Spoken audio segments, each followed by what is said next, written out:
The whole earth was of one language and of one speech.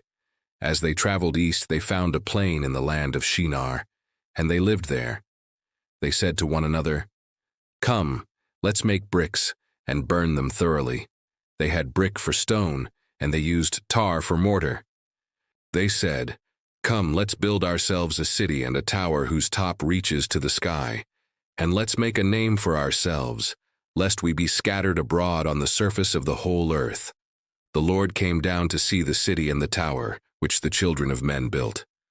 The Lord said, "Behold, they are one people, and they all have one language, and this is what they begin to do. Now nothing will be withheld from them which they intend to do. Come, let's go down, and there confuse their language, that they may not understand one another's speech." So the Lord scattered them abroad from there on the surface of all the earth. They stopped building the city.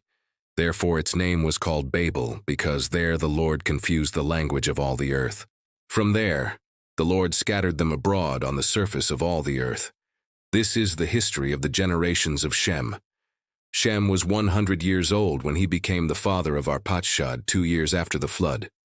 Shem lived 500 years after he became the father of Arpachshad, and became the father of more sons and daughters. Arpachshad lived 35 years, and became the father of Shelah.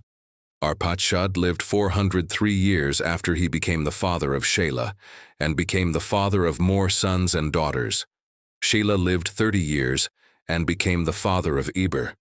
Shelah lived 403 years after he became the father of Eber, and became the father of more sons and daughters. Eber lived 34 years and became the father of Peleg. Eber lived 430 years after he became the father of Peleg, and became the father of more sons and daughters. Peleg lived 30 years, and became the father of Roi. Peleg lived 209 years after he became the father of Roi, and became the father of more sons and daughters. Ru lived 32 years and became the father of Serug. Ru lived 207 years after he became the father of Serug, and became the father of more sons and daughters.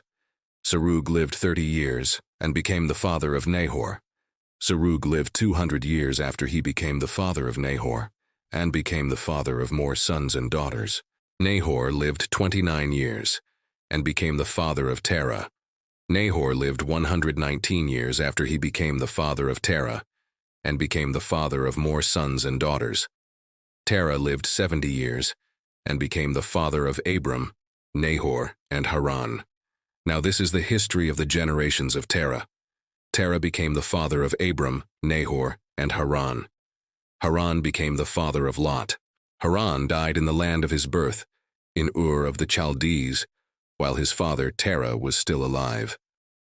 Abram and Nahor married wives. The name of Abram's wife was Sarai, and the name of Nahor's wife was Milcah, the daughter of Haran, who was also the father of Iscah. Sarai was barren. She had no child. Terah took Abram his son, Lot the son of Haran, his son's son, and Sarai his daughter-in-law, his son Abram's wife. They went from Ur of the Chaldees to go into the land of Canaan. They came to Haran and lived there. The days of Terah were 205 years. Terah died in Haran.